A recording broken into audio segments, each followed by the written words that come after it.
Bienvenidos a Historia en la Música. Esto es parte de nuestra serie de actividades de la Agenda Cultural del Departamento de Humanidades e Idiomas.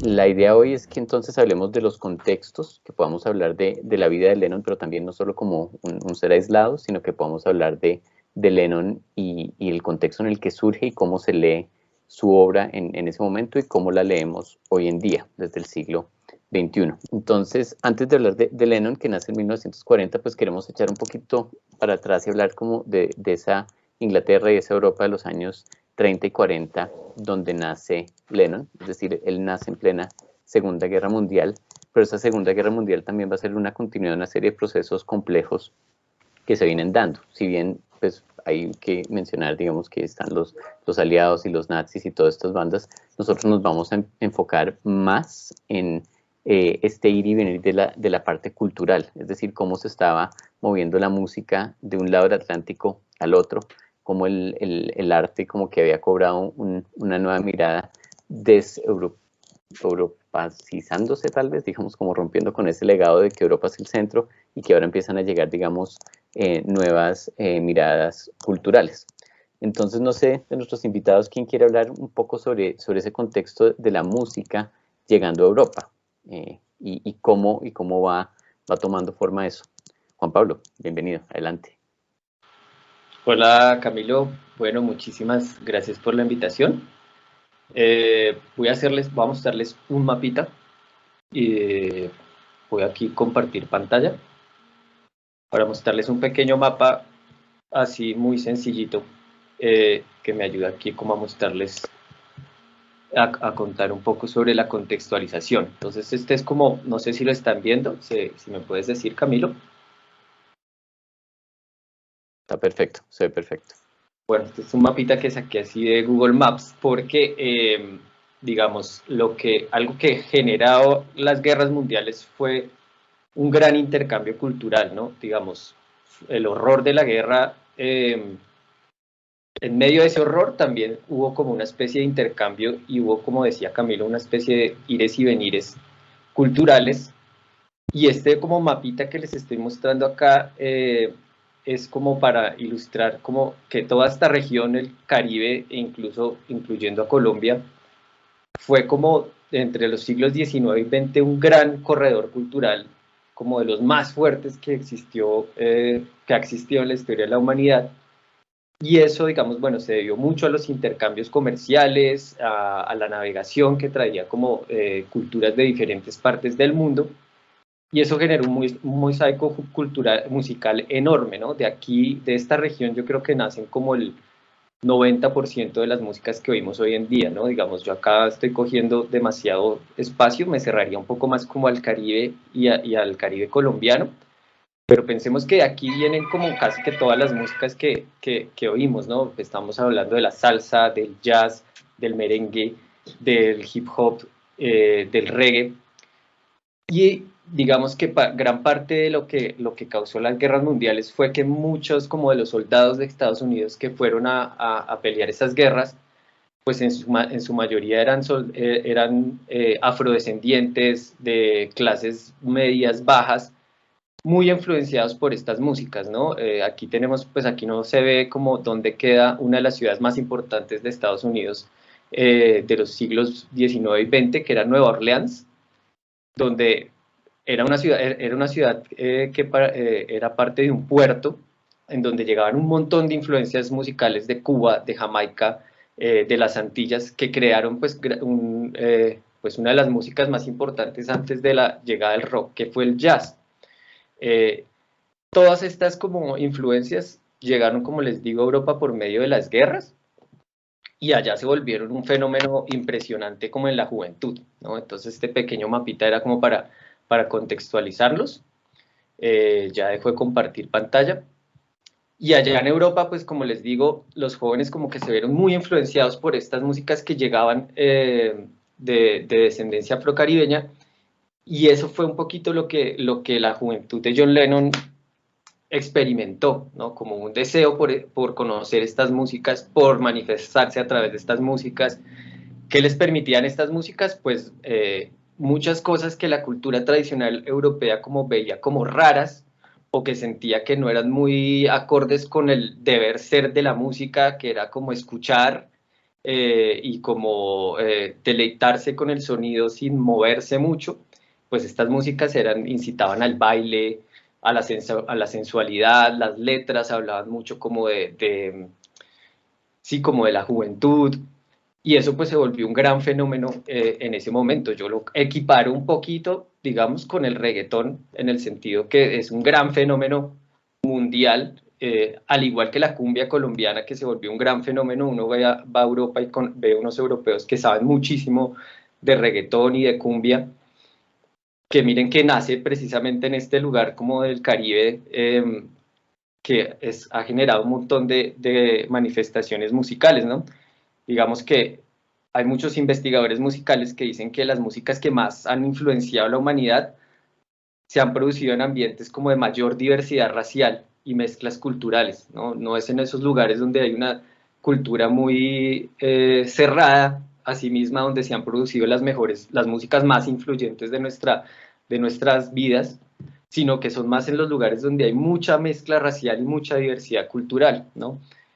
Esto, en este ambiente, pues fue que creció John Lennon escuchando estas músicas, y en ese momento cuando John Lennon estudiaba en el colegio era de moda tener banda rockera, guitarrera, que trataba de Pero emular esto. no te me adelantes todavía, Juan, a la vida de Lennon, todavía, Ah, ok, porque ok, ok, ok. no, digamos Entonces, que de lo que dices me parece importante rescatar como este ir y venir de los ritmos, estas industrias, bueno, no sé si industrias culturales, pero como es este intercambio cultural que surge a partir de lo económico, lo que nos mencionas del Caribe, de Nueva Orleans, de la producción, por ejemplo, de azúcar, de algodón de América que viaja hacia Europa y vuelven a viajar de nuevo los productos industriales hacia acá. Pero también se va llevando esto, ¿no? Y mencionabas la Primera Guerra Mundial, donde también llega, digamos, como una ola de cultura de este lado del hemisferio, sobre todo Estados Unidos por su participación en la guerra, donde tal vez la mirada tradicional europea se rompe un poco. Sí, sí estaremos siguiéndote en lo que decías, estamos captando la idea como es. totalmente, totalmente. De hecho, sí, era como que las culturas como más conservadoras de Europa veían como estas músicas que llegaban de estos chicos como supremamente vulgares. Era una cosa como cómo pueden bailar así, porque era también, pues no solamente llegaban con estas manifestaciones musicales. Tú hablas de una industria, pero realmente no es que llegara a la industria ya, sino lo que te digo, eran los soldados como afrodescendientes, clases medias, clases bajas, pues que iban a la guerra y pues llevaban todas esas como, llevaban toda su música, ¿no? Como que la llevaban consigo.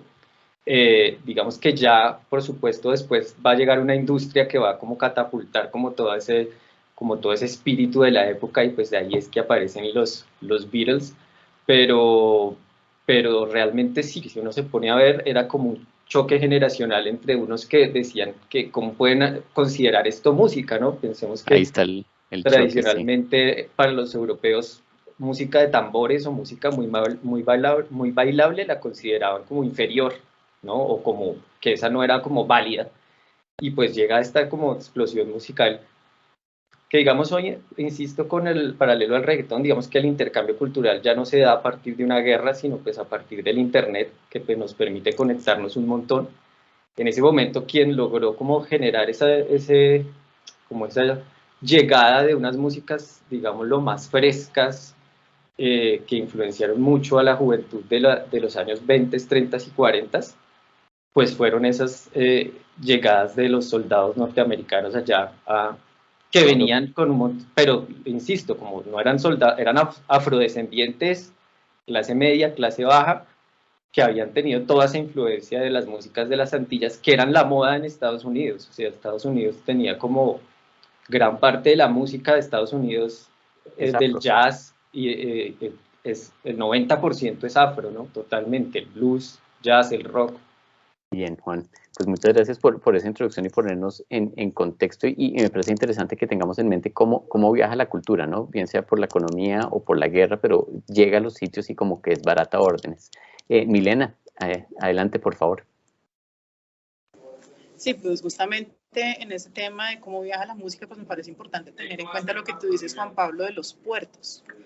Justamente, pues estabas hablando de New Orleans, que es un puerto por donde llegaban un montón de cosas culturales de todas partes, pero pues si pensamos en Liverpool, pues obviamente también era un puerto donde llegaban este montón de influencias del mundo entero.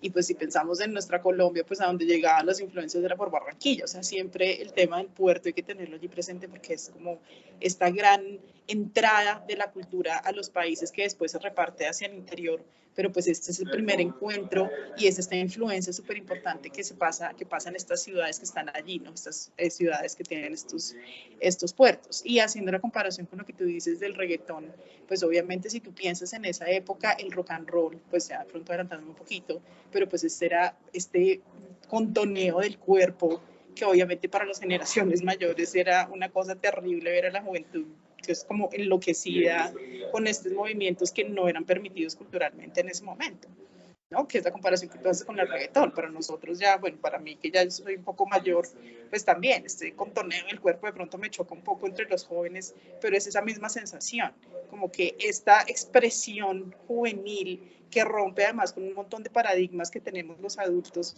pues es justamente como en lo que tenemos, o sea, para hacer esa contextualización, pues es importante tener en cuenta eso, ¿no? Como estas nuevas músicas que vienen y rompen con unos patrones y unos paradigmas que ya estaban establecidos culturalmente. Gracias, Milena. Sí, y me hace pensar mucho en el arte, ¿no? Como que en los años 30 también como que el arte se rompe, llegan los surrealistas, se van encontrando nuevas formas de expresar y estas generaciones de las que estamos hablando, que son las generaciones, digamos, de entreguerras o del post Primera Guerra y ese inicio de la Segunda, pues son generaciones que se les rompe el mundo, se les rompe el orden. Digamos que yo a veces pienso, bueno, nosotros estamos viendo el mundo post-COVID que también nos marca, ¿no? Hay como un antes y un después. Y acá hace 180 años, digamos, se está rompiendo un orden y la música es una forma de ver esa ruptura. Fernando, adelante, por favor.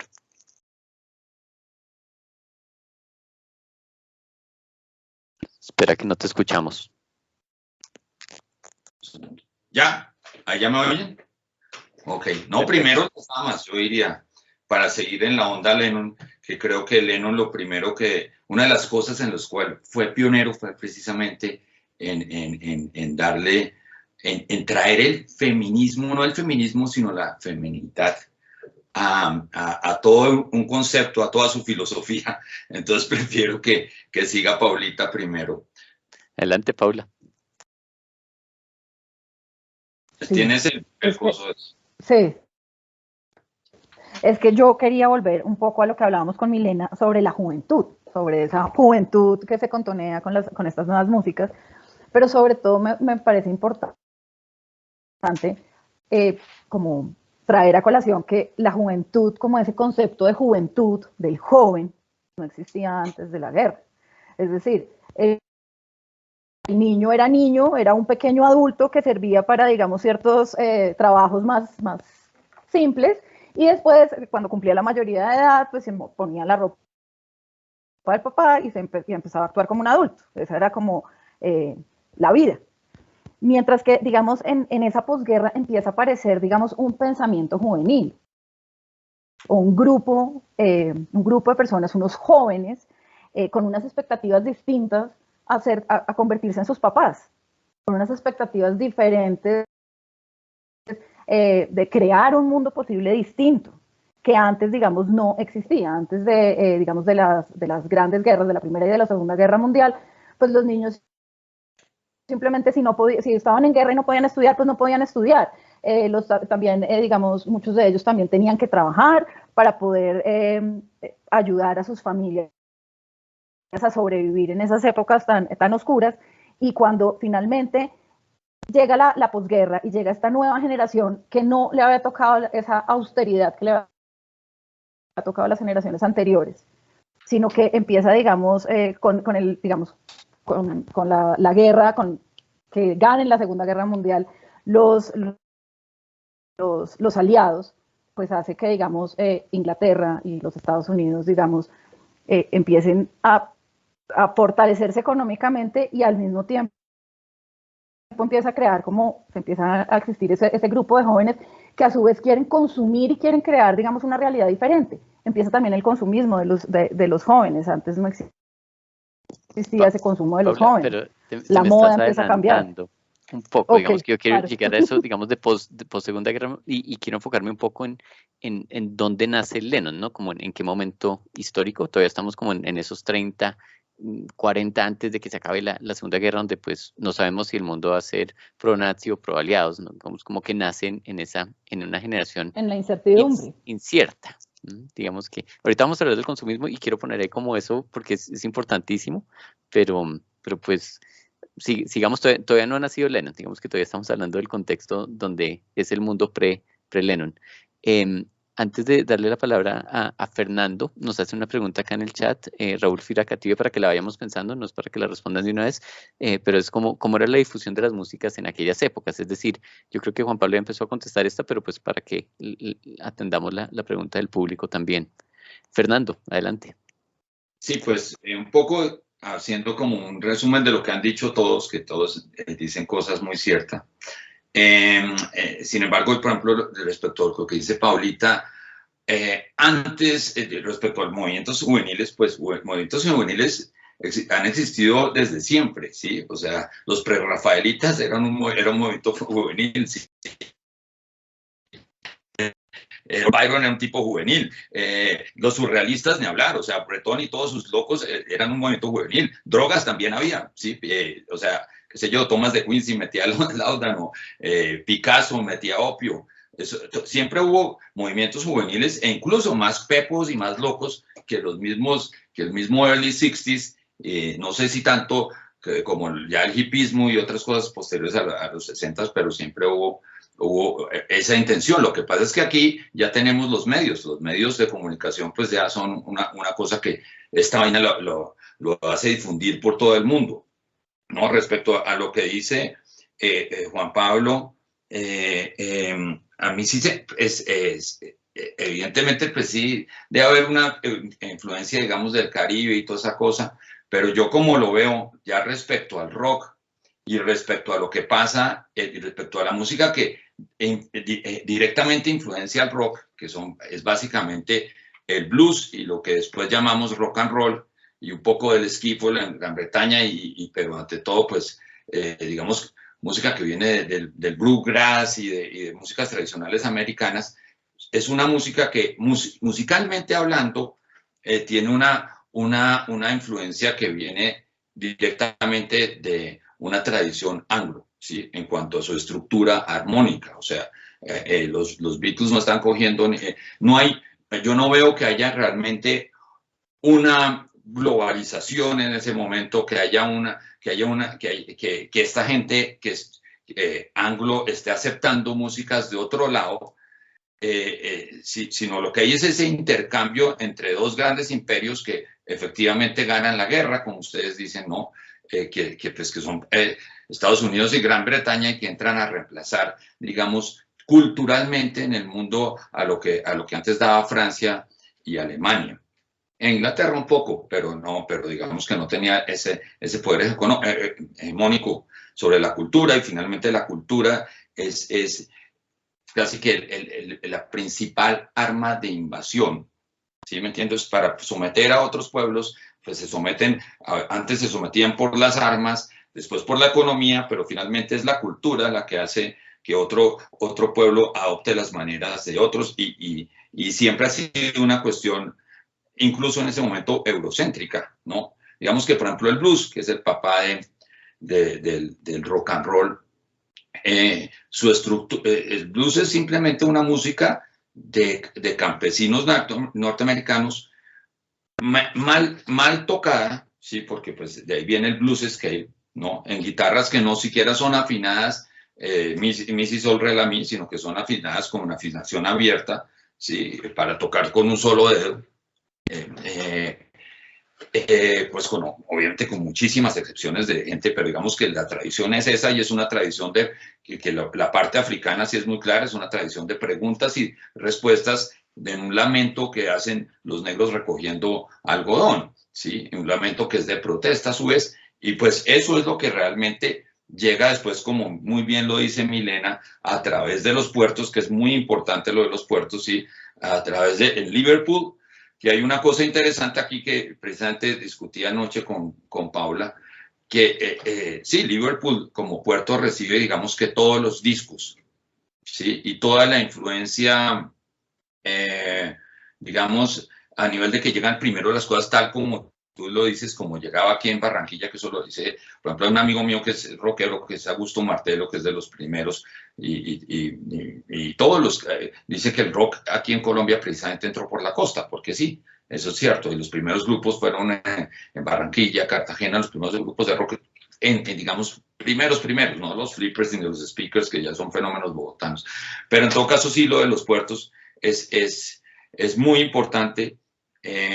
Sin embargo, ahí en Liverpool lo que entra es una música blanca, es una música más que, en cambio, en Londres sí llegan los negros a tocar, llega Muddy Waters, llega Howlin' Wolf, y están tocando, y son los Stones los que le abren, o son los Yardbirds. Sí, es otro movimiento totalmente distinto al que pasa en Liverpool, que creo que eso es importante tenerlo en cuenta, y lo que dice Juan Pablo se me hace muy importante, pues todo eso que llevaron los soldados durante la Segunda Guerra Mundial, lo que tú dices es muy cierto, la cantidad de afroamericanos que llegaron allá, obviamente ya Fernando, pero es que la guerra trae su banda sonora, ¿no? Digamos que eso es importante resaltarlo con lo que estás diciendo, es decir, Glenn Miller viaja con los GIs por todo el mundo tocándoles en sus fiestas, ¿no? Entonces como que conectando con lo que nos preguntaban de cómo viaja la música, pues yo creo que la música siempre ha viajado con la guerra, digamos, los soldados llegaban con sus bandas para poner la marcha, es decir,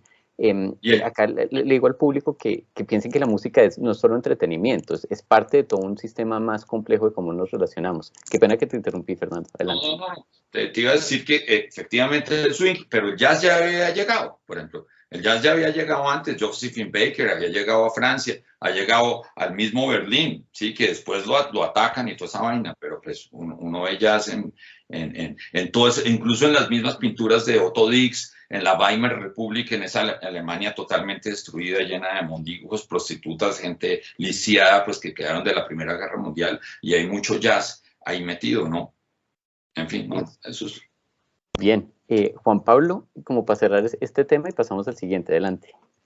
Bueno, sí, o sea, lo que tú dices, Fernando, es totalmente cierto, digamos, en esos intercambios de ida y vuelta, siempre va a haber una cultura dominante que es la que va a mandar la parada, porque va a tener los medios, ¿no? Los medios de la industria, la difusión, y van a decir, por ejemplo, las canciones de los Beatles solo van a poder durar más de 4 minutos, pues porque hay un formato allí y porque tienen que ser un consumo, y de pronto si duran más de 5 minutos la gente se va a aburrir. Entonces si las primeras canciones de los Beatles eran de 3, 4 minutos, y había una estructura que se pedía, ¿no? Que tenga una estrofa, un coro, o sea, estamos hablando del nacimiento del pop, ¿no? De cómo empiezan a hacer un concepto de la música, muy influenciado también con la cultura visual, como dice Fernando, pues ya existen los medios de comunicación masiva, está apareciendo la televisión. Entonces mi recuerdo de los Beatles son como estos chicos bien vestidos bajándose de un avión y las mujeres desmayándose como al verlo. Sí, hay un concepto visual allí que por supuesto pues los ingleses son los que tienen la plata, entonces son los que manejan la cosa en cuestión industrial, los que capitalizan todos estos viajes. Ahí se me está adelantando, Juan Pablo, también les voy a poner paso porque están saltando los temas. Está bueno, pero todavía no hemos salido y yo me quiero ir como a este momento medio mítico, pues mítico para nosotros acá en esta charla, que es como el nacimiento de Lennon. Ustedes ya como que dijeron un poco pues que nace en Liverpool, en un puerto que durante la guerra también es importante, es decir, los alemanes bombardeaban los puertos porque era cómo podían frenar que llegaran cosas, y entonces Lennon nace el 9 de octubre de 1940, digamos, empezando la Segunda Guerra Mundial. En Liverpool dicen los biógrafos que entonces en medio del bombardeo en el hospital nace este muchachito que la mamá lo llama John Winston, ¿no? En honor a Winston Churchill, y como que en ese momento, cuando él nace, Inglaterra se encuentra más sola que nunca. Lo que tiene Inglaterra es a Winston Churchill con su discurso contra toda Europa que está tomada, ¿no? Entonces él como que nace en este punto crítico de la guerra, en medio de los truenos, y entonces nace, digamos, en un mundo incierto, como decía Paula, y nace, digamos, con un padre ausente, ¿no? Porque Alfred Lennon es digamos, un hombre que hace negocios en alta mar, es decir, hace mercancía, nunca está, y nace en una casa donde la mamá, pues digamos que, pues no lo puede tener, es decir, a los 4 años se va, es decir, a la casa de los tíos. Entonces, estos primeros años de Lennon están ahí como en esa parte incierta. No sé si pico acá un poquito la lengua de todos, a ver si quieren hablar como desde el lado psicoanalítico, de la ausencia del padre, o de la incertidumbre, o de nacer en la escasez, ¿no? Porque no hay nada. Es decir, es el momento más crítico donde todo el mundo tiene que aportar para ahí sí la industria de la guerra, ¿no? El cambio que estaba hablando Fernando de la nueva definición de la mujer en el siglo XX tiene que ver mucho con ahí, cuando hay una ausencia real en la economía de una mano de obra masculina que está en la guerra. Entonces hay todo un cambio ahí. Entonces, pues hablemos de esta infancia, hablemos de esta Inglaterra, hablemos de esta figura medio mítica que presentamos acá. Entonces, no sé quién quiere empezar hablando sobre ese Lenin joven, digamos, y esta figura. ¿Si hay alguien?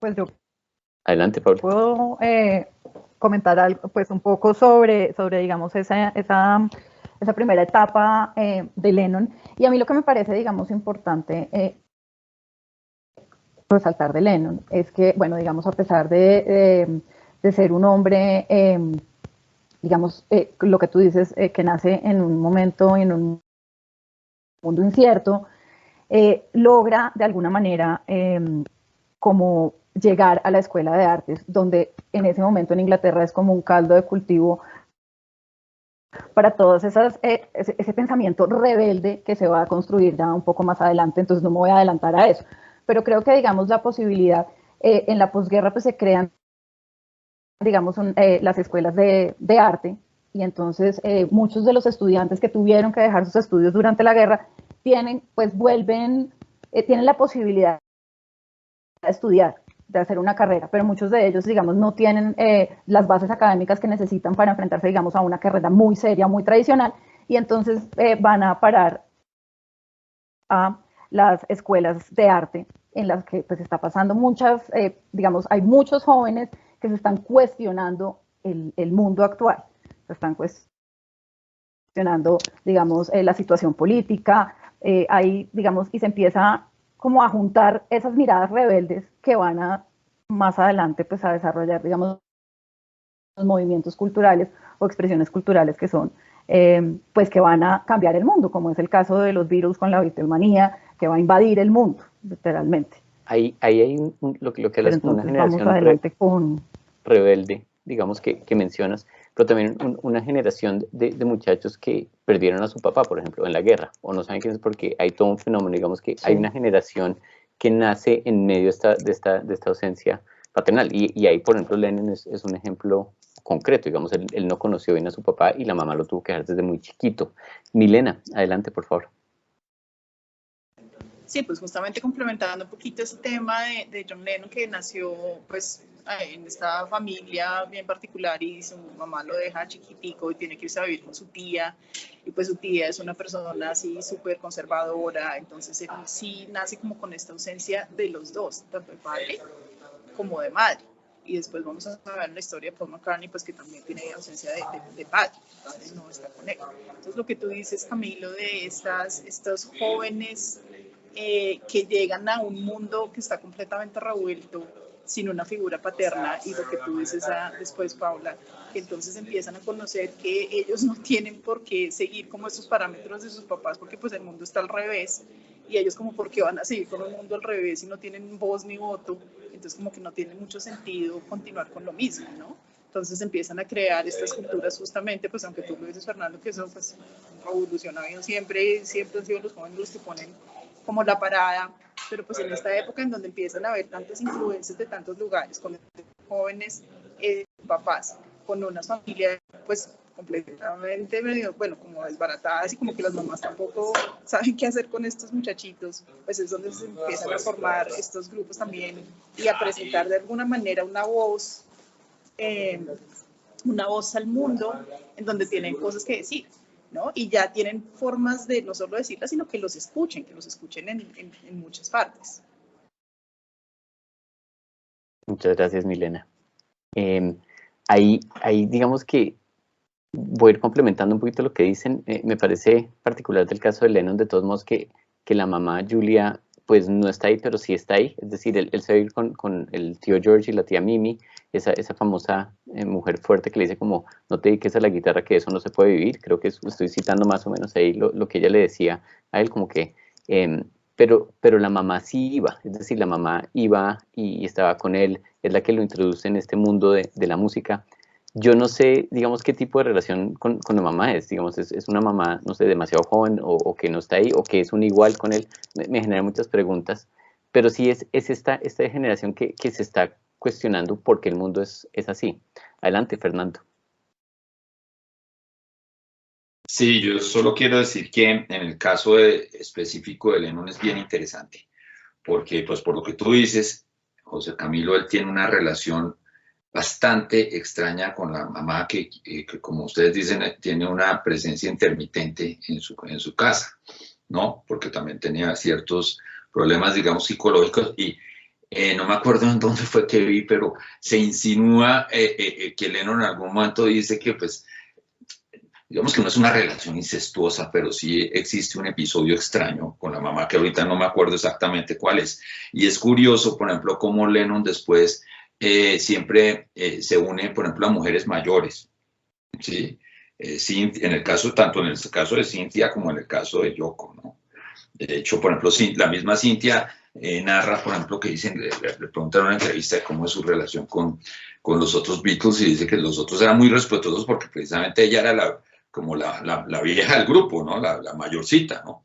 Y además por ser la esposa de Lennon y además que pues en un principio pues Lennon es evidentemente pues el líder de los Beatles y es un tipo que primero tiene digamos que un background cultural diferente, muy distinto al de McCartney y al de Harrison, pues el mismo Lennon lo dice, él realmente él escogió un partner que fue McCartney, los otros le llegaron por añadidura, pero pues no lo escogió precisamente por cosas que tuvieron mucho en común, que él tenía mucho más en común con otros compañeros de la escuela de arte con él, pero bueno, eso ya es otro cantar. Lo que me interesaba era decir que toda esa parte de lo que está pasando en el mundo hoy a nivel de pues, esta vuelta que ha dado la mujer en el mundo realmente, tiene mucho que ver con Lennon y yo creo que eso también se lo debe Lennon y toda esa generación a lo que ustedes están diciendo de la ausencia de padres y el haber sido criado pues, tanto como por Mimi Smith y como por Julia. Gracias, Fernando. Juan Pablo, adelante.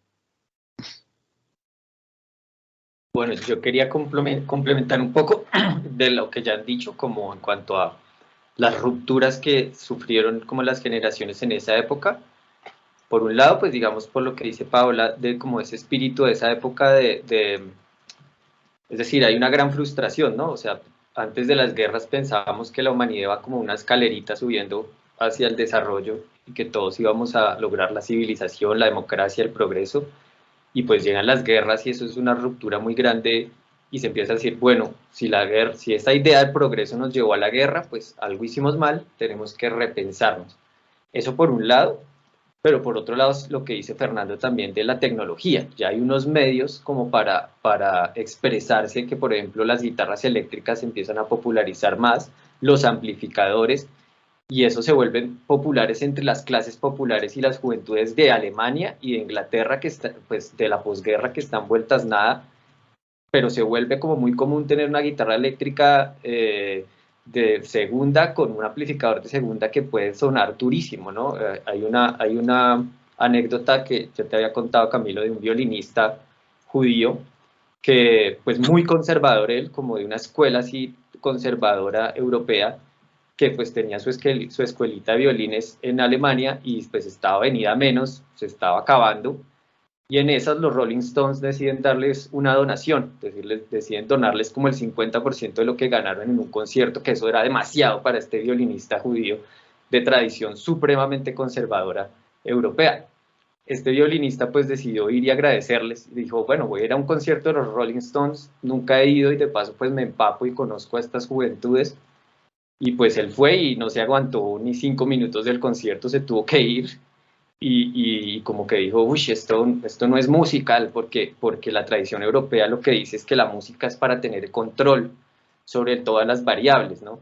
Mientras que lo que estamos viendo es que el rock and roll y la música que hacen estos jóvenes en Alemania, que es como muy cercano al punk y muy cercano al noise, pues es todo lo contrario, es como perder el control, no dejarse llevar por el ruido, dejarse llevar por el baile, entrar como en lo que en realidad es la música, porque si uno mira la historia de la música, en realidad son más las culturas que han usado la música como para no pensar, para entrar en trances y para bailar y para perder el control, que la música que se ha pensado como para racionalizar, ¿no? Como la europea, que es como para pensarla, para la mente y anular todos los estímulos corporales, ¿no? Entonces creo que ahí esa anécdota muestra un poco la ruptura que está viviendo Europa, como con un cambio de paradigma que es impulsado por los jóvenes. Es la tensión, ¿no? Hay una tensión muy fuerte entre cómo se hacen las cosas, y creo que ahí Fernando nos invita a decir, bueno, siempre son los jóvenes los que están como generando esa tensión contra lo que se hace. Y sí tiene que ver, yo creo, con esta noción de estructura que en el siglo XX se nos va a romper, de ese positivismo que mencionabas, Juan Pablo, de un orden, de un progreso, y de repente el mundo se desbarata. Quiero volver, antes de darle la palabra a Paula, a esta relación entre John y Julia, con la mamá, donde por ejemplo ellos iban mucho a la casa de ella a escuchar discos de Elvis en particular y de Nat King Cole. Es decir, hay toda una influencia ahí, como que ellos también se vuelven, y conectando con lo que decía Paula, consumidores de una forma de vivir la música, y que también yo creo que deberíamos discutir ahí. Entonces, Paula, tenías la mano arriba, no sé si quieres decir algo. No, sí, la tenía arriba, pero creo que también me gustaría mucho hablar de esa influencia de Elvis o de Nat King Cole, que no son músicas propiamente afro, pero creo que Fernando podría hablarnos mucho más al respecto, porque pues él es el que tiene la formación. Entonces adelante, Dale, Fernando, Fernando, si me ayudas con eso. te pasaron al banquillo, adelante. ¿De qué, Paulita? De Elvis Presley, por ejemplo, que no es necesariamente una música, pues sí, digamos, no es necesariamente una música negra, que es la influencia más fuerte que tiene John Lennon sobre, pues digamos, de esa música americana. Entonces me gustaría que me hablaras de esa música blanca, pero que no es, sí, que viene digamos, de exponentes blancos, como es el caso de él, y que no necesariamente es esa música negra y esos ritmos caribeños o afros que van a estar presentes, pero más adelante, creo. Sí, tienes toda la razón, que es lo que hemos hablado, que es la diferencia de las influencias que tienen, por ejemplo, de los Beatles o Jerry and the Pacemakers y esos grupos de Liverpool, a diferencia de las influencias que llega a tener de Eric Clapton, de Yardbirds, de Rolling Stones y todos los grupos, Led Zeppelin, etcétera, todos los grupos en Londres, ¿no? Que es mucho más blues, son mucho más fervientes seguidores del blues que del rock and roll, ¿no? O sea, en cuanto a todo, ¿sí? Si uno oye una separación muy clara entre ese rock que es más, digamos que las influencias de los Beatles son mucho más top 40, ¿sí? Vienen del doo-wop, vienen del puro rock and roll, pero menos del blues. Los Beatles llegan a incorporar el blues, digamos que poco tarde, ¿no? Ellos incorporan todo tipo de música, hasta boleros, de Consuelo Velázquez, ¿no? Bésame mucho, etcétera, ¿no? Ellos son más lo que se oía en el radio, lo que llegaban en el barco, pues en esos discos y en las películas de Elvis, y todos querían ser como Elvis. Se transforman un poco, no sé si valga la pena, no, es que no me quiero meter pues mucho más allá porque no sé el orden que te cae José Camilo para cómo nos lleven aquí en este No, dale, cuéntanos este pedacito. No, pues que realmente son un grupo de Teddy Boys, ¿no? No son un grupo de, digamos, de intelectuales bluseros como lo pudo haber sido Brian Jones o como lo pudo haber sido, qué sé yo, pues, Robert Plant o cualquiera de ellos en Londres, sino que son más bien unos especies no sé, precisamente hablaba con Paula ayer, no sé exactamente cuándo empiezan esas peleas entre mods y rockers en Inglaterra, que son ante todo en Brighton, no sé si son posteriores o anteriores a que los Beatles lleguen, pues lo hablábamos en términos de moda, ¿no? Porque, por ejemplo, el peinado Beatle, que realmente se lo da a Astrid Kirchner, se lo hace a Stuart Sutcliffe cuando estuvieron en Hamburgo, ¿no? Y es un peinado que viene más bien de todo el movimiento beatnik y de todo ese grupito de artistas que acompañaban a los Beatles en Hamburgo, ¿no? Klaus Voormann, con que también después toca hasta en Imagine, pues toca con Klaus Voormann, toca en Toronto, toca con Klaus Voormann, ¿no? Tipo que siempre ha estado muy cercano, es el que diseña la portada de Revolver. Y ellos son los que empiezan a peinarse así, que después todos los mods adoptan la cosa y ya no se peinan con ese copete y con la brillantina, etcétera, etcétera, ¿no? Entonces, pues los Beatles es como una fusión ahí chistosa, ¿no? Que ocurre en ese momento. Pero tocan rock and roll, puro, y lo que tocan en Hamburgo era puro rock and roll. Y uno ve la lista de canciones y ve la lista de covers que hacen en un principio, es puro rock and roll, con a veces ciertos temas populares de grupos femeninos de mujeres negras, ¿no? Cosas como, bueno, en fin. Pero no mira, sé si es lo que quería que dijera. Fernando, ahí estás tocando un imaginario bien interesante que tenemos, ¿no? Que hablaremos más adelante, pero es que sí se van formando como esta imagen de los pop, los niños buenos, y entonces los del blues más pesados, los chicos malos, ¿no? Como ese contraste que se habla de los Rolling Stones y los Beatles, que yo creo que más adelante podemos como empezar a desmenuzar. Además que siempre piensan que los Beatles son muy buenos y que son muy sanos y no hay tal, ¿no? No, es decir, ahí va. A punta de whisky con Coca-Cola y metanfetamina todo el día, ¿no? Que conocen la marihuana después, pero están metiendo vainas más vastas antes. Es decir, ese es el Además, punto. Digamos que Lennon sí. era un chico malo, es decir, era un chico, y por eso empezamos con la ausencia del padre y la madre. Era un chico que en el colegio se la montaba a los compañeros, tenía un cómic que pintaba donde se burlaba de los profesores y de todo el mundo, casi no se puede graduar, vivían en peleas. Yo creo que nos toca mencionar esto antes de seguir, digamos que la muerte de Julia es traumática. A los 16 años la mamá lo está visitando, sale y le atropella un carro, y entonces se le mueve el mundo y él dice, pasé unos años muy bravo, ¿no? Como que él decía que estaba bravo, pero era como borracho y llevado de una rabia muy fuerte. Entonces, la rabia nunca se le quitó, afortunadamente. Puede ser. Es decir, esta imagen del Lennon del paz y amor no, es una construcción también. Digamos que yo quiero que nuestro público se lleve esa idea que el Lennon se va volviendo un ícono y una figura, pero no es todo tan bonito. Es decir, yo creo que lo decía, qué pena que me des adelante, lo decía Julian, el hijo, que el papá era todo paz y amor hacia afuera, pero los que lo conocían era otra cosa. Entonces, como que este lado humano. Paula, te interrumpí, perdón, adelante.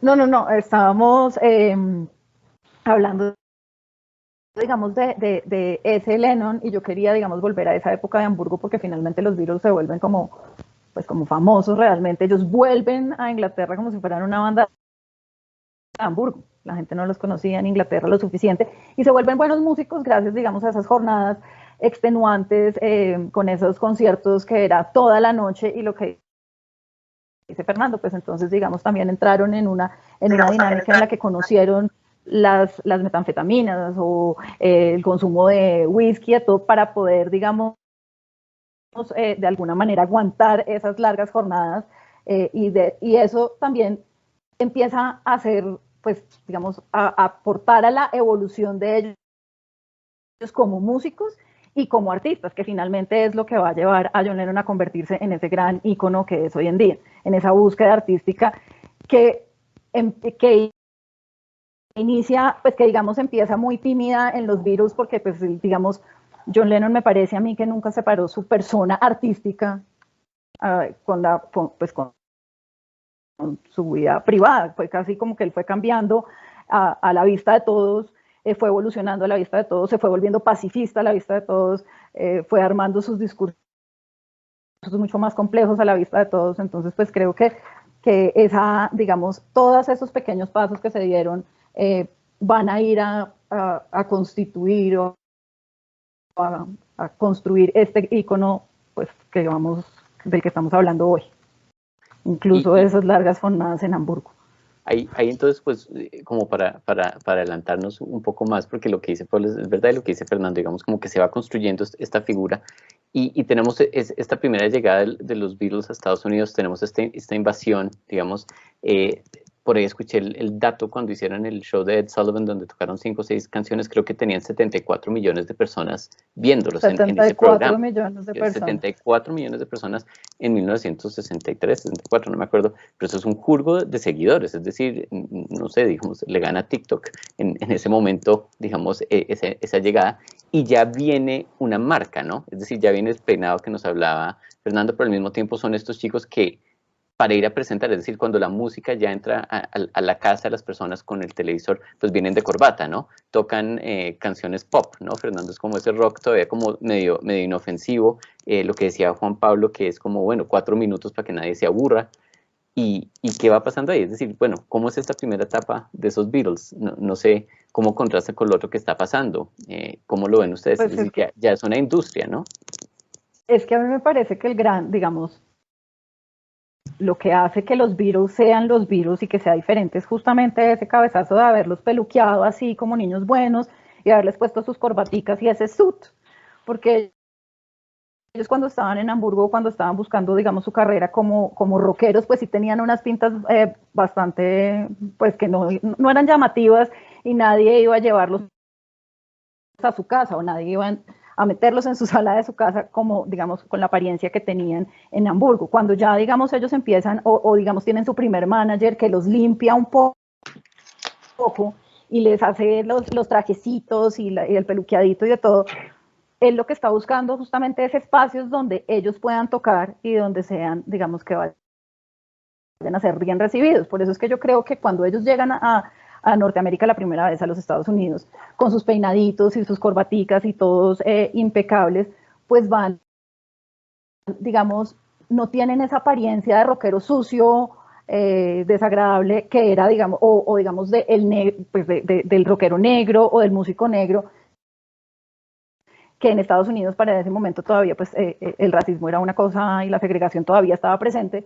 Entonces ellos van a entrar muy fácilmente a la sala de su casa porque cualquier mamá hubiera, o sea, no importaba si la mamá tenía 45 y la hija 18, a las dos les iba a parecer encantadores porque estaban todos bien arregladitos y todos. Entonces creo que el gran cabezazo de los Beatles tal vez sea, digamos, una apuesta de mercadeo que hizo este señor Brian Epstein cuando decidió finalmente meterlos, o sea, como tomarlos y hacerse pues su representante.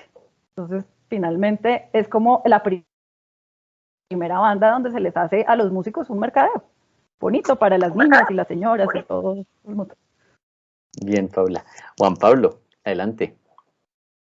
Así como para complementar lo que dice Paula, tengo entendido que en esos conciertos de Hamburgo ellos tocaban y de repente comían en pleno escenario, sacaban un pollo y era como una cosa muy informal, como que, ay, estábamos tocando y como claro, eso era toda la noche, pues tocaban media hora y de repente llegaban con una comida y estaban en medio del escenario y empezaban a comer y era un encuentro muy casual, ¿no? Hasta que ya empieza como la industria a capitalizar eso y decir, bueno, sí, vamos a volver estos señores un ícono pop del mundo, pero entonces, porfa, señores, nada de comer en el escenario, nada de ser vulgares ni obscenos en el escena, se van a peinar, se van a ver bonitos y así sí los llevamos a Estados Unidos y les hacemos giras, ¿no? Es como los Beatles ahí los tratan como sí, los empiezan a moldear. Bien, Fernando, y le tengo que hacer la pregunta, ¿usted qué opina de ese moldeo de los músicos por la industria, lo que hablaba Pablo del consumo, digamos, y cómo se encuentra el músico con esa tensión? Porque si yo quiero llegarle a la gente, pues de alguna forma el sistema me atraviesa, ¿o no? Sí, yo creo que eso fue, por ejemplo, en este caso que estamos hablando de John Lennon, fue una época, yo no creo que haya sido tan agradable para Lennon, y yo no lo he oído hablar, pues él siempre habla despectivamente de muchas de las épocas de los Beatles, en las entrevistas que, pues, de todo, hay dos entrevistas principales que son dos que le hace Rolling Stone, una en 1970 cuando tiene 30 años y otra en 1980. No, hay otras entrevistas que es donde yo saco más o menos las conclusiones, porque muchos escriben de los Beatles, hay 30.000 biografías, 30.000 películas, pero nunca se ve la realidad. Y lo que yo veo en la realidad, por ejemplo, es que, por ejemplo, cuando llegan al aeropuerto, al John F. Kennedy, todo el mundo está haciendo preguntas de Paul, ¿no? Which one is Paul? Y Lennon dice, we're all Paul, porque pues en ese momento eso es lo que cuenta, ¿sí? El niño bonito, toda esa maricada, y Lennon tiene un par de apariciones, digamos, importantes respecto a su rebeldía y a lo que tiene que decir, que esta vez que le dice que están en la cosa, en el Royal, bueno, como se llama ese show, y le dice lo de que agiten las joyas y toda esa cosa, digamos que es un momento de irreverencia, después cuando dice la cosa de Jesucristo, pero no son muchas las apariciones de Lennon como filósofo, que es lo que realmente él es, ¿sí? Como artista integral que hace durante esa época. ¿Sí? Tocan canciones, pero como el mismo Lennon lo dice precisamente en una de sus últimas entrevistas para Playboy, dice que él estaba sumergido haciendo realmente una artesanía durante muchos años, ¿sí? como lo hacen la gran mayoría de músicos. ¿Sí? Pero no estaba siendo un artista, no estaba haciendo lo que él realmente quería, sino estaba enfrascado en ir a un trabajo y hacer la misma vaina todos los días. Así los Beatles hayan hecho cosas súper innovadoras, digamos, pero no se salían de ahí, no se salían de ahí. Y él habla en esa entrevista cómo los artistas finalmente cuando se ven también medio atrapados en eso, pues se aburren o terminan matándose como Van Gogh, palabras de Lennon, no palabras mías, ¿no? O con una enfermedad venérea como Gauguin bueno, en fin, alcoholizados como ¿no? Dylan Thomas o cosas así. Son las palabras exactas de Lennon, ¿no? En todo caso, yo creo que él sí empezó, a partir digamos que a partir de Rubber Soul empieza a verse el verdadero Lennon. El resto yo creo que es simplemente el niño bravo, tal como lo dijo, no me acuerdo quién fue el que lo dijo, sí. El niño bravo, pero no tiene la capacidad, finalmente los primeros discos son de covers, ¿sí? ¿No? Empiezan sí, hay canciones importantes, pero sigue siendo el mismo rock and roll, y él se mete en una época digamos, de hacer de chico malo, ser irreverente con la prensa, pero yo creo que está sumergido en un periodo que no la tiene muy clara, también por estar bombardeado y metido en ese mundo de que está de una gira a otra y de que lo chévere es ser cool y comerse a las groupies y toda esta onda, ¿sí? Yo creo que es después de Rubber Soul y que empezamos a ver al verdadero Lennon, y el verdadero Lennon lo empezamos a ver es ya, una vez entra Yoko en escena, y antes de Yoko... Pero no se me adelanta a Yoko todavía, no vayamos tan rápido. Digamos que de todos modos, estos Beatles que llegan a Ed Sullivan y todo, son los Beatles de consumo, es decir, es lo que la industria le vende al mundo. Estamos en una guerra fría, acaba de pasar lo de la crisis de los misiles en Cuba, es decir, el mundo anda de puntas, está absolutamente polarizado, ¿no? Unión Soviética, Estados Unidos, digamos, buenos, malos, depende de donde uno esté parado, y llegan estos chicos como a darle como, lo que decía Pablo, una esperanza bonita a todo el mundo en la televisión, ¿no? Los jóvenes, las mamás, todo el mundo les gustaba porque había esa imagen. Bien dices, Fernando, que va a haber una metamorfosis, digamos, de ellos después de Rubber Soul, que va a conectar con el contexto, porque ya no es solo la Guerra Fría, que es esa guerra ambigua que no existe, sino, digamos, que existen en unos sótanos guardados donde puede haber guerra nuclear y en la cabeza de las personas. Es decir, esta generación ya no vive la guerra de las bombas como en la Segunda Guerra Mundial, que me van a bombardear Londres o Liverpool, sino como que se va a acabar el mundo. Entonces, como que estamos con una juventud que ya está un poquito más grande, como muy consciente de esa amenaza, sea real o no, pero de esa amenaza de final de cosas. Juan Pablo y después Milena, adelante. Solo quiero hacer un pequeñísimo comentario que de pronto se sale del tema, pero es una pregunta que hizo Raúl, que me parece muy importante, Raúl Firacativa, que dice, ¿qué música pasaba en la radio en Colombia cuando llegó el fenómeno Lennon? Y digamos que Colombia siempre ha sido un país como muy conservador, sobre todo si hablamos de Bogotá y de la región andina. En ese entonces éramos un país muy cerrado y teníamos como referente cultural a Europa. Entonces acá era la cultura que queríamos imponer, básicamente era la del bambuco y la del pasillo, a excepción de Barranquilla, que estaba más conectada precisamente por lo que hablábamos de los puertos, con influencias del Caribe, ¿no? Entonces los barranquilleros generalmente conocen mucho más sobre jazz y de hecho tuvieron como esa visión de integrar las músicas colombianas a este fenómeno de lo afroantillano, ¿sí? de lo afrocaribeño. Y tengo entendido que en Bogotá hubo o sea, eso es como por un lado por la cultura, la historia oficial, pero también tengo entendido que en Bogotá hubo un auge de las bandas de rock and roll en los años 50, ¿no? Muy importante, donde hay unos como grandes referentes. Tristemente como que nunca hubo como un seguimiento a eso, entonces por ejemplo muchos de esos músicos que terminaron grabando discos con la orquesta de Lucho Bermúdez, con la orquesta de Pacho Galán, nunca vieron ganancias de eso, como que fue algo muy informal. Digamos que en Estados Unidos siempre ha habido una gran control sobre la industria disquera de quién graba, quién participa, y como que ellos sí tienen más controlado eso. Aquí en Colombia hubo un gran auge de esas bandas, hasta un momento como en los 60s, donde hubo una crisis económica que hizo que pues ya no se sostuvieran esas bandas rock and rolleras, pero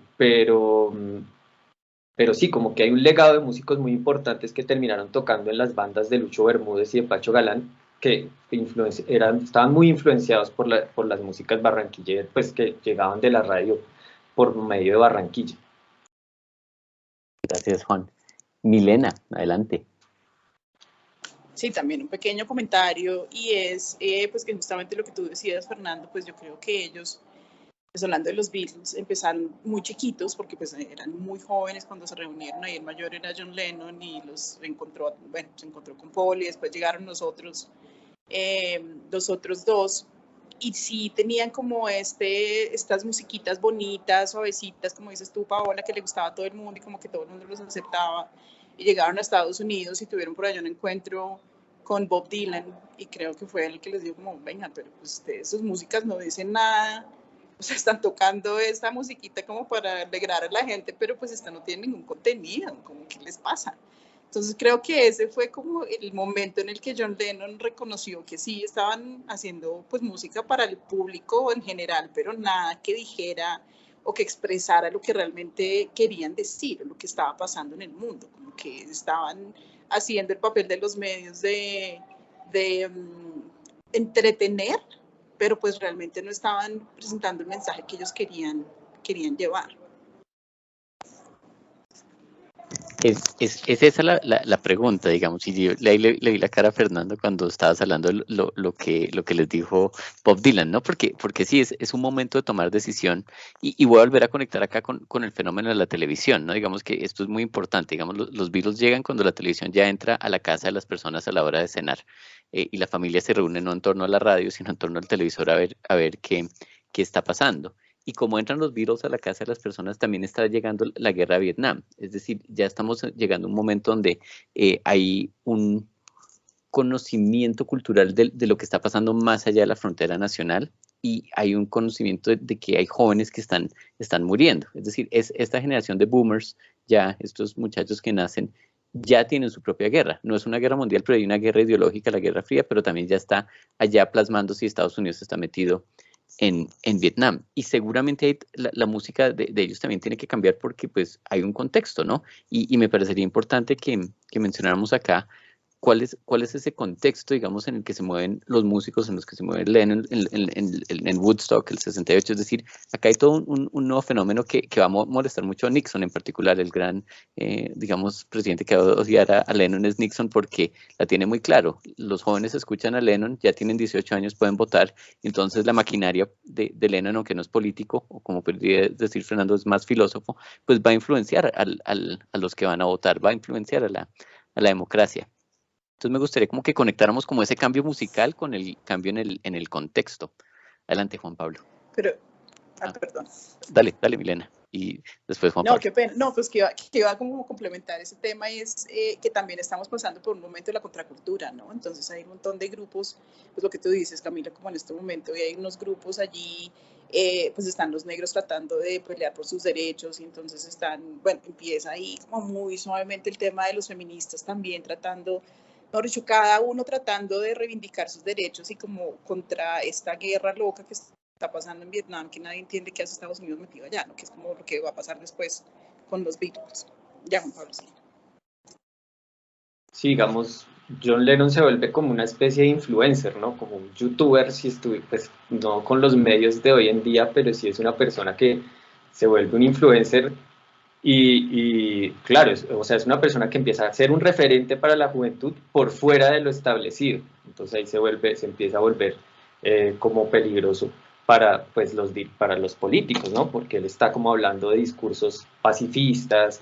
Hoy en día, pues no sé, pensemos en Residente de Calle 13 que pone en su Instagram imágenes del paro en Colombia, ¿no? Es decir, pueden ser como si son unas figuras pop, pero tienen un poder de transformación social enorme, ¿no? Está también Madonna, que empieza también a hablar de discursos feministas en los 80s, como para hacer un paralelo allí.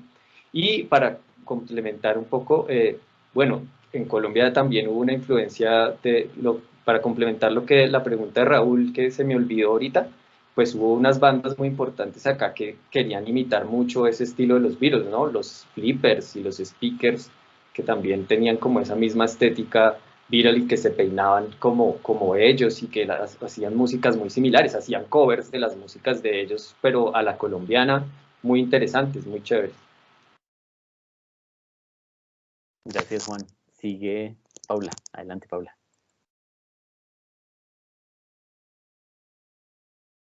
Bueno, yo creo que ya hablando, digamos, de la figura de Lennon, pues habría, digamos, que mencionar el momento en el que John Lennon decide cambiar de residencia. Él empieza, bueno, digamos, con su búsqueda artística con su mujer. No sé si ya sea pertinente hablar de Yoko, pero pues para los que no sabían, John Lennon tuvo un matrimonio anterior y tuvo un hijo con su mujer, pero fue un matrimonio que según los que rodeaban a la pareja estuvo destinado al fracaso desde su concepción. No dicen que no se hubieran casado jamás sino si ella no hubiera estado embarazada, y pues obviamente también ahí hablamos digamos, de la píldora y de que antes era, pues digamos, tener sexo era necesariamente pues que la mujer podía quedar embarazada. Y la consecuencia de eso era, pues nos casamos. Si su mujer está embarazada, pues tenemos que casarnos y formar una familia. Así no estuviera listo Lennon para formar una familia, y lo que decía Fernando, él era un tipo en ese momento muy, muy joven cuando se casó con una mujer mayor, y pues después, digamos, va a conocer a Yoko en medio de su matrimonio, se va a enamorar profundamente de ella y va a iniciar una búsqueda artística personal junto a Yoko, donde, digamos, Inglaterra ya no era un lugar para ellos y se mudan a Estados Unidos, donde, digamos, Lennon se va a rodear con activistas políticos y una serie de personajes que estaban en las luchas de los derechos civiles en los Estados Unidos.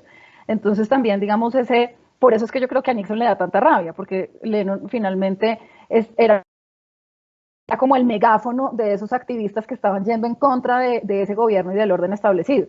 Entonces, pues qué mejor que tener un músico famoso, mundialmente famoso, un ex-Beatle, que además de todo pueda cantar y pueda hacer ruido, digamos, con el discurso, compartiendo el discurso de todos estos activistas por los derechos civiles de los Estados Unidos. Entonces no sé si, digamos, valdría la pena hacer ese paso de Lennon en Inglaterra y cómo llega a Nueva York y se convierte ya en un influencer, como dice Juan Pablo, porque me parece que el concepto es totalmente válido.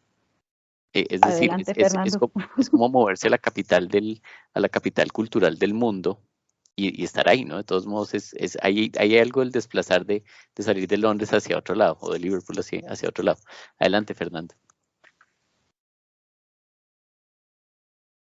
Sí, yo quería decir algo acerca de lo que dijo Milena, que se me hace muy importante, y acerca de lo que dice Paula también, que es cómo cambia un poco la sensibilidad de Lennon, básicamente por una cosa, porque es que pues Bob Dylan le muestra la marihuana. Y la marihuana, como algunos de ustedes deben saber, hace que la gente sea mucho más sensible y sensible a otras cosas. Es una reacción totalmente diferente a la que puede tener una persona con metanfetaminas y alcohol, ¿no? Y hace que empiece a mirar el mundo de una manera muy distinta a que tenga, o sea, una persona que está en marihuana, pues lo último que se le ocurre es como agredir a la gente, etcétera.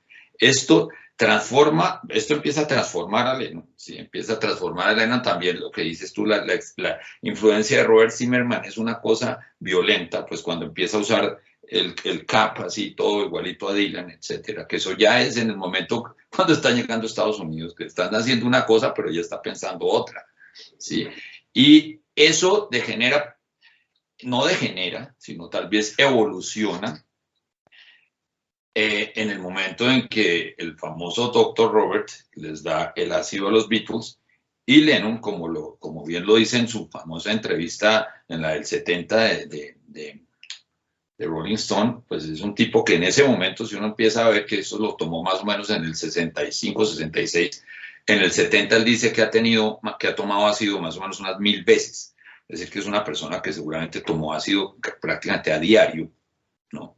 Durante esos años. O sea, si uno hace la cuenta, ¿sí? Y también cuando uno toma ácido, pues ve el mundo de una manera totalmente diferente, mucho más clara, ¿sí? O sea, no es que yo le esté haciendo una apología a las drogas, pero sí definitivamente esas drogas permiten que una persona diga, o sea, vea una noticia de Vietnam, vea una noticia del movimiento de los derechos civiles, y pues lo afecte profundamente y por ende reaccione. No es igual que si una persona normal, uno decía, mataron a fulanito, pues sí, lo mataron, y está uno acostumbrado a que no sé qué, y ve sangre en los periódicos todos los días y ve porquerías de esa índole. Finalmente Lennon es un tipo muy sensible, también ayudado por esa época en que fue su época de gran consumo de drogas, pero no de drogas de cocaína y trago y no sé qué, sino de drogas que expanden la conciencia y expanden la mente, ¿sí?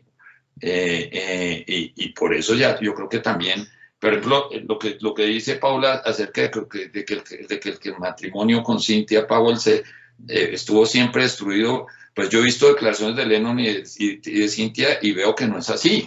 Sí, obviamente tuvo problemas porque estaba en gira. Obviamente en las giras pasaban toda clase de cosas, pero ella narra momentos en que Lennon era una persona perfectamente normal, muy bonita, y lo que pasa es que en el momento en que Lennon entra en ese mundo del swing in London, consumiendo drogas continuamente, pues claro, ya esa realidad de matrimonio se empieza a desvanecer, y eso es lo que realmente acaba el matrimonio con Cynthia, más que la aparición de Yoko, que la aparición de Yoko ya fue mucho después, que ya eso entra a transformar y a hacer caer en cuenta que todas esas cosas que estaba buscando Lennon eran válidas, ¿sí? Porque claro, Yoko era una vieja que venía del mundo del arte conceptual y empezó o sea, una de las cosas que narran ellos dos es de pronto ya están como en esa época, pronto me estoy adelantando, pero es precisamente cuando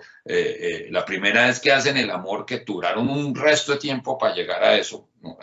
Que uno pensaría, no, son rockeros, la primera vez que se ven van a acostarse, no, duraron saliendo mucho tiempo y conociéndose, pero fue cuando Lennon y Yoko, Lennon empieza a mostrar un resto de grabaciones que son solo como de soniditos, lo que él hacía en su casa con su grabadora. Y Yoko le dice, eso es que eso es lo que tiene que hacer. Y él como que ¡pum!, se le abre el mundo. ¿Sí? Y dice, no, es que yo no tengo que hacer 4x4 canciones de 3 minutos, como dice Juan Pablo, sino todo esa otra nota. Pues me parece interesante es este giro que toma, porque de todos modos yo creo que sí, los finales de los 60 y comienzos de la década del 70, sí hay una forma como de percibir el mundo, y los movimientos juveniles van a estar atravesados por otros esquemas, otras miradas. Para complementar una cosita, creo que lo de Cintia es cuando él la deja en una estación de tren, ¿no? Que sale corriendo, se monta el tren y se le olvida que tiene esposa y se va en gira, y eso como que le rompe el corazón a ella, muchos años antes de Yoko. Pero bueno, llegamos a un Lennon que se vuelve ícono, que como dicen, no me gusta la palabra, pero bueno, que sí es como un influencer, que deja una marca. Digamos, yo veo a Paula acá con las gafas redondas de Lennon, que es como el movimiento hipista, que es peace and love, not war, toda esta cosa. Y un cambio donde tal vez, como dice Fernando, la sensibilidad ante los problemas cambia. Y pues ya se nos está agotando el tiempo, y yo sí quisiera como saltar un poco hacia a este Lennon de Imagine, ¿no? Que es como ya el Lennon solo, que deja una obra que, gústenos o no nos guste, digamos que suena, y que todo el mundo de alguna forma la puede tararear. Es decir, que hoy en día sigue siendo eco, y cómo conecta ese Imagine con ese cambio de percepción del mundo, y por qué molesta tanto a Nixon, por ejemplo, que alguien cante Imagine, No War, etcétera. Es decir, se va contra todo el sistema. No sé quién quiere empezar como para esta última ronda de discusión. Bueno, parece que ese es un salto impresionante en la historia, pero bueno, sí, digamos que ya nos toca casi ir cerrando. Entonces, pues siento que de todas formas hay una influencia gigante ahí de Yoko Ono. Digamos que John Lennon conoce a Yoko Ono y su vida cambia completamente, y por eso los Beatles y mucha gente la detestaron, porque fue como por culpa de ella se disolvieron y ella se tiró todo lo que teníamos, en fin, ¿no? Siento que ella pues era una mujer que tenía clarísima la cosa, o sea, ella era una artista que tenía como súper claro, ella era la feminista y la activista, y ella tenía muy claro para dónde iba, mucho mayor que John Lennon, como 7 años. Entonces sí siento que cuando tú hablas de Imagine, sí hubo una influencia importante. Hay mucha gente que dice que ella escribió un libro que se llama Pomelo, y que él tuvo una gran influencia desde ese libro que escribió ella, y pues obviamente se va contra el sistema, porque es que decirle al mundo que se imagine un mundo donde no hay fronteras y donde uno no tiene que seguir como a nadie, sino ser uno mismo, pues en esa época era muy complicado, ¿no? Estábamos en plena época de eso, como las pacifistas tratando de, lo que tú dices, hagamos el amor y no la guerra. Entonces, pues no podían darle unos mensajes de esta naturaleza a la juventud, porque pues todo se iba a desbaratar y se iban a perder los planes que tenía Nixon. Era muy complicado aceptar que este tipo le estuviera dando esos mensajes donde no hay límites. O sea, se están dividiendo el mundo por un lado políticamente, y el otro viene a decir como que no pensemos en límites y no pensemos en fronteras, sino que todos seamos iguales y pensemos en un mundo en paz. Pues era bien complejo. Paula.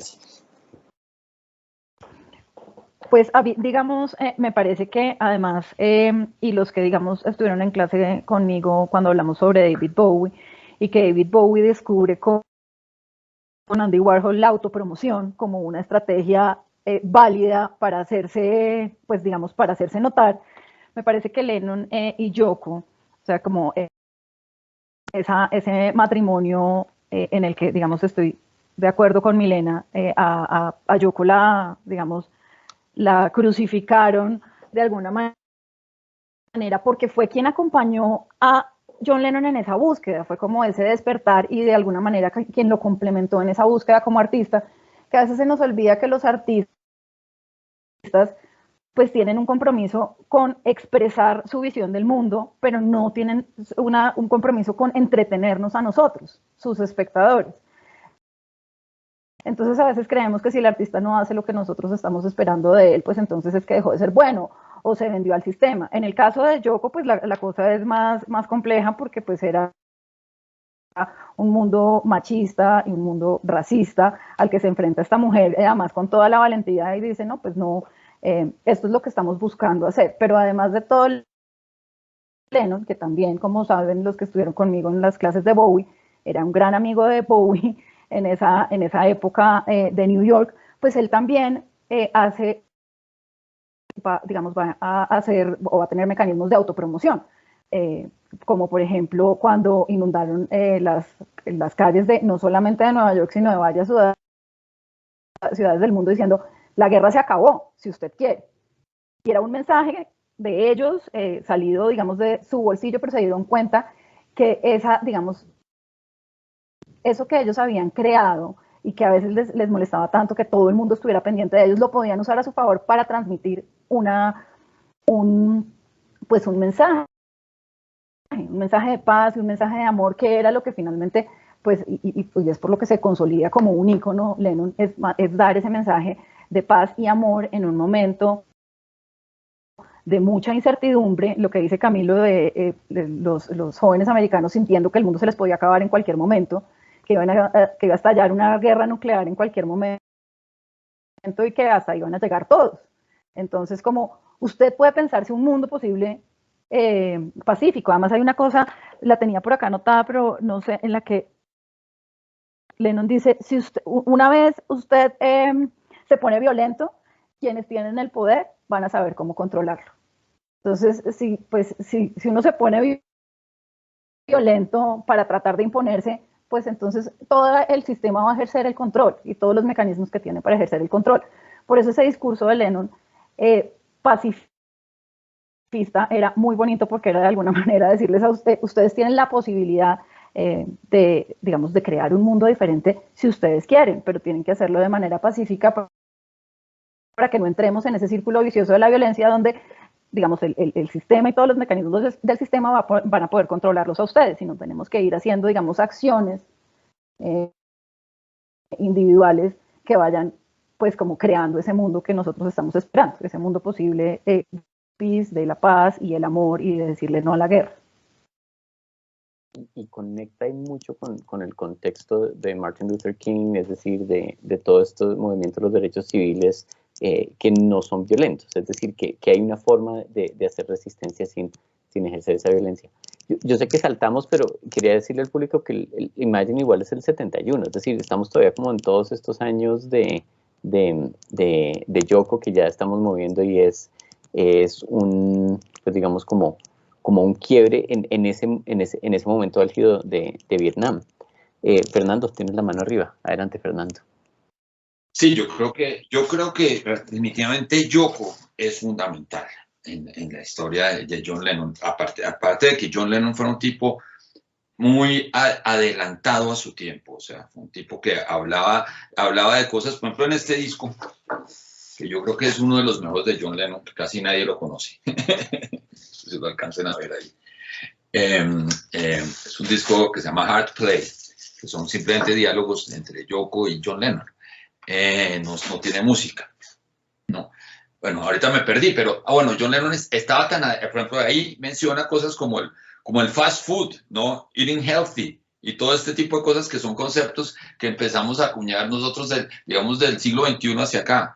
La cosa feminista, por Dios, woman is the nigger of the world, es que es una cosa que quién iba a decir en esa época, ¿sí? La cosa pacifista, el racismo, Angela Davis, ahí está en la portada de Sometime in New York City, él se adelanta a una cantidad de cosas, y obviamente a mí lo que más bonito me parece que sale en este disco, sale en su última entrevista, es lo que habla acerca de haber encontrado un alma gemela, de haber encontrado un matrimonio, porque John Lennon, pues sí, todo este periodo de activismo, todo este periodo tan importante, lo de The War Is Over, If You Like It, y toda esa cosa que dice Paula, lo que se agarró con Nixon, sus conversaciones con Abby Hoffman y todo ese tipo de vainas, pues importantísimo, pero también importante después todo ese periodo de Lennon en que él se vuelve un housewife, ¿no? Y entra y empieza, por ejemplo, él dice en su última entrevista que le parece del putas lo que acaba de decir Burt Reynolds en ese momento, que es como el ícono del hombre macho en Estados Unidos, que dice, ¿y usted qué es lo que quiere realmente en toda su cosa artística? No sé qué dice, lo que yo quiero, cómo quiero ser recordado es como ser el mejor papá del mundo. Y Lennon se agarra y dice, yo también, ¿sí? Y se entrega a su casa a hacer pan, a dedicarse a su hijo Sean, a ver cómo cada día, como fue de mal papá con Julian Lennon, fue de buen papá con Sean Lennon, ¿no? A ver cómo cada día está pendiente de las comidas y no sé qué, y pasa todo ese pedazo totalmente mudo, digamos, en esa vida familiar que también lo hace un gran ser humano. Después lo habla antes de lanzar Double Fantasy, y porque dice, bueno, otra vez quiero decirle cosas al mundo, pero es que las cosas al mundo las digo cuando yo quiera, ¿no? Por ejemplo, John Lennon dice, yo sería incapaz de ponerme a que me digan, haga una música de una película. Pues sí, yo la hago, sí, o haga una música de una telenovela, yo la hago, pero eso no, eso me sale artificialmente, eso no es lo que, él era un verdadero artista que necesitaba esa berraca inspiración para poder hacer. Por eso criticaba tanto a los otros, por eso decía que los otros eran artesanos, ¿sí? Y por eso es distintísimo a Mick Jagger, por eso John Lennon devuelve el MBE, y es un tipo que realmente pues todo ese tipo de cosas las afectan. O sea que yo creo que John Lennon estuviera hoy en día vivo y diría que es esa mierda de Mick Jagger siendo Sir Mick Jagger y Sir Paul McCartney, o hasta el mismo Dylan aceptando el berraco Nobel Prize y todas esas cosas que son parte de todo lo que precisamente ese loco siempre atacó. No sé si fue una fortuna o un infortunio que lo hayan matado en esa época, pero por lo menos se mantuvo virgen ante toda esta porquería, porque finalmente todo ese rock británico hoy en día es parte del puto establecimiento. Sí, ya eso no representa una contracultura, ya no es una subcultura, sino el establecimiento es Elton John, es Mick Jagger, hasta el mismo Pero David Bowie. es la fuerza de la cultura de ir corriendo la frontera de lo que no es, ¿no? Es decir, tan pronto el punk se vuelve moda que se vende, qué sé yo, en Andino, los Doc Martens, ya deja su poder, es decir, se vuelve objeto de consumo. John Lennon era rico, Pati, pero nunca, he never sell out, como él siempre lo dijo, ¿sí?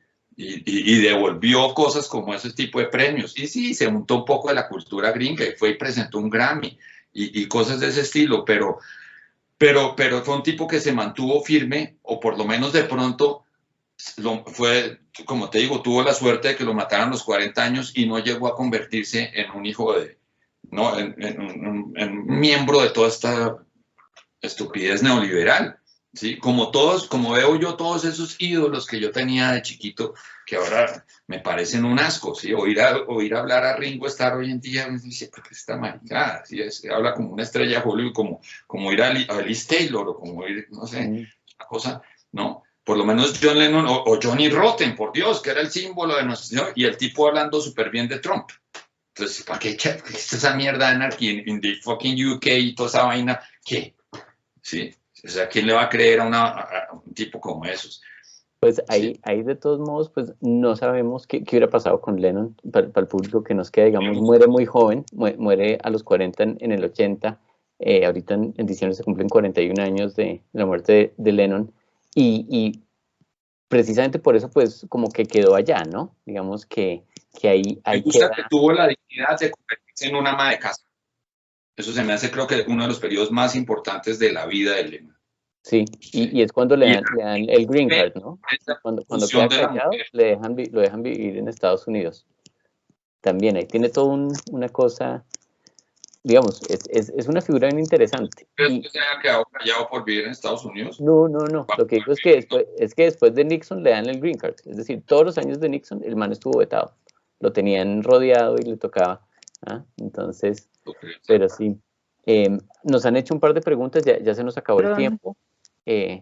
La idea sería, digamos, pues para el público, esto queda grabado, es material para las clases, lo que ustedes consideran, y yo quiero pues ya darle a cada uno de nuestros invitados la palabra como para que den su mensaje de cierre. Entonces, Juan Pablo, que tienes la mano arriba, adelante. Sí, yo creo que en los artistas y en la música hay una gran dualidad, ¿no? Entre ser consecuente y ganarse la vida y terminar como siguiendo lógicas. O sea, que uno parte, porque uno se vuelve músico, es algo como medio rebelde, al menos en mi caso, como de coger la guitarra y desahogarse y tocarla. ¿Cómo lidiar con ese sistema que es muy complejo, ¿no? Pero siento que por más vacíos que sean muchos artistas, siento que también ese poder de transformación social es válido. No sé, yo hablaba, por ejemplo, de lo del influencer, no pensando como esos chicos que toman las marcas para vender sus cosas, sino como estos chicos que empiezan a generar unos cambios a los que ningún político va a poder llegar a hablarle a un joven de esa manera, ¿no?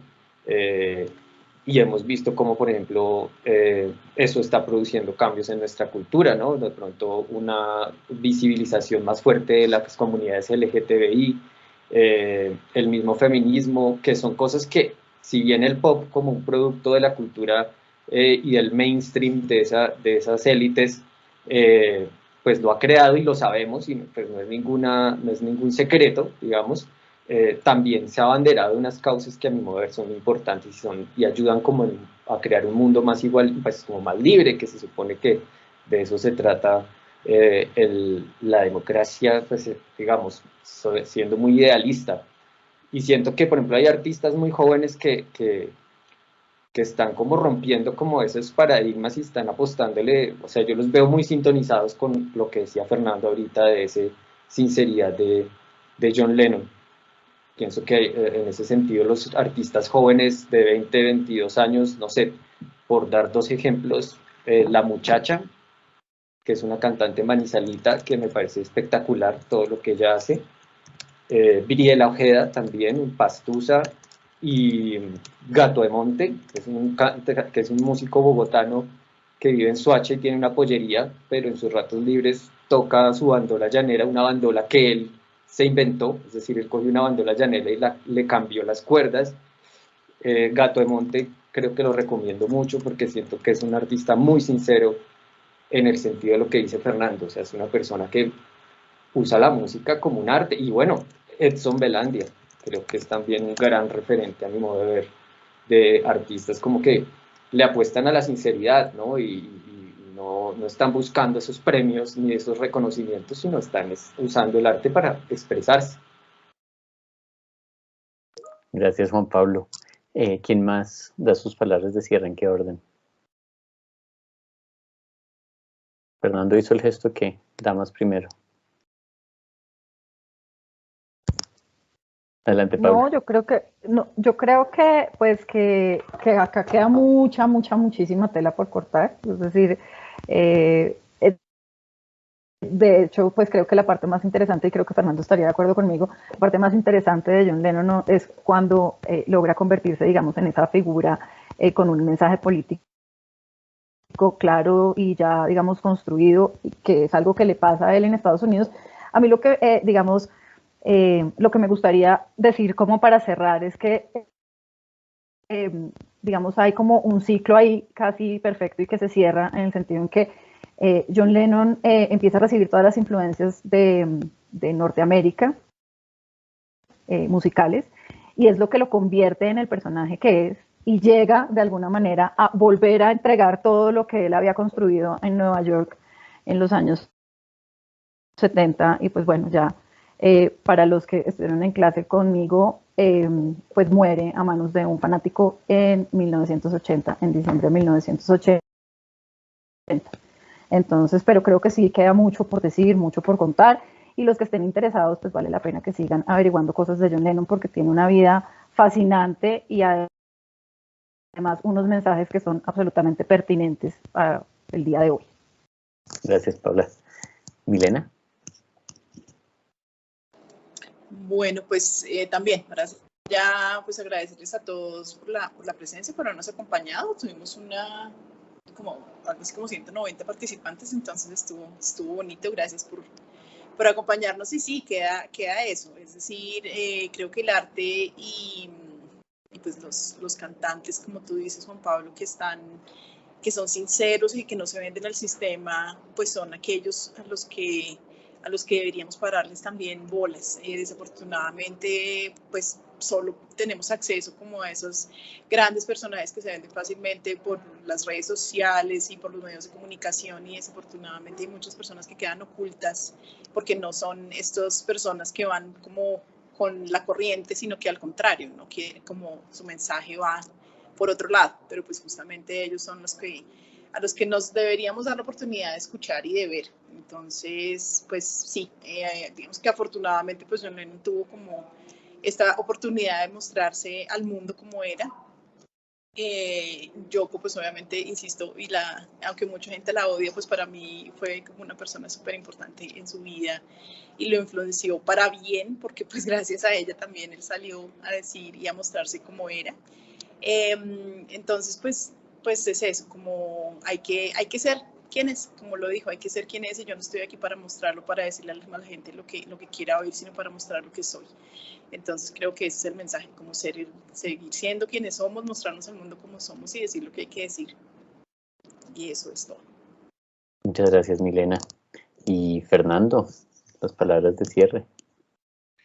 Bueno, a mí se me hace que Lennon es una de las pocas personas de toda esta invasión eurocéntrica que nos llega, ¿no? De toda esta invasión también epistemicida, porque es una invasión colonizadora, que realmente está de nuestro lado, o está del lado de lo que llamamos el sur global, ¿no? Aunque él nunca lastimosamente nunca nos haya visitado, ni haya visitado mucho, digamos, los países de la periferia del mundo.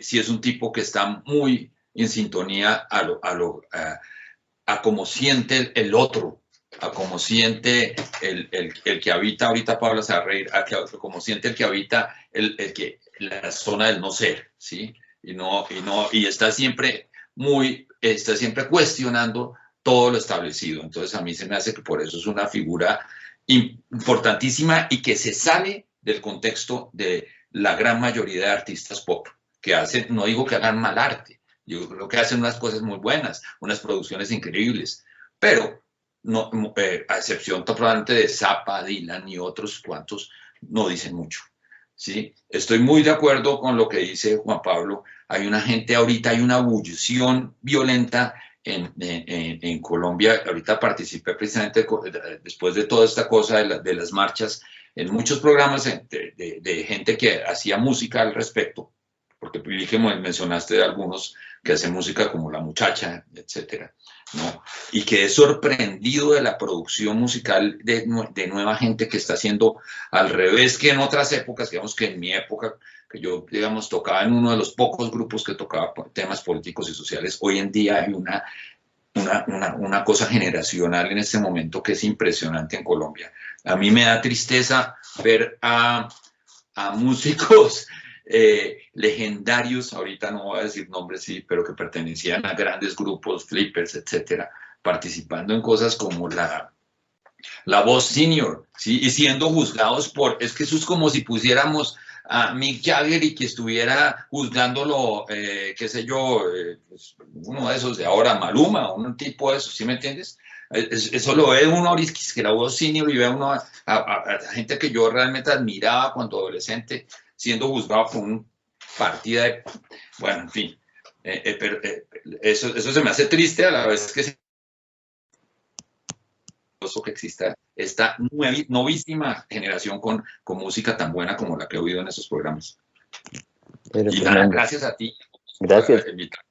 Muy y Juan Pablo quiere decir algo, acá lo veo que sí, como desahogarme un poquito, porque yo sí estoy muy de acuerdo con lo que dice Fernando. O sea, toda esa lógica del concurso, de la música como un concurso, es una porquería. O sea, es como dañarse el sentido de hacer arte, que no es competir contra nadie, sino simplemente, pues uno está triste, pues coja la guitarra y se relaja y bota esa tristeza, ¿no?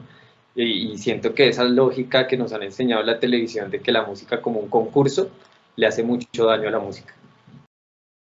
De acuerdo. Y creo que nos queda un tema para hablar en otra ocasión, que es como esa relación entre la televisión y la música.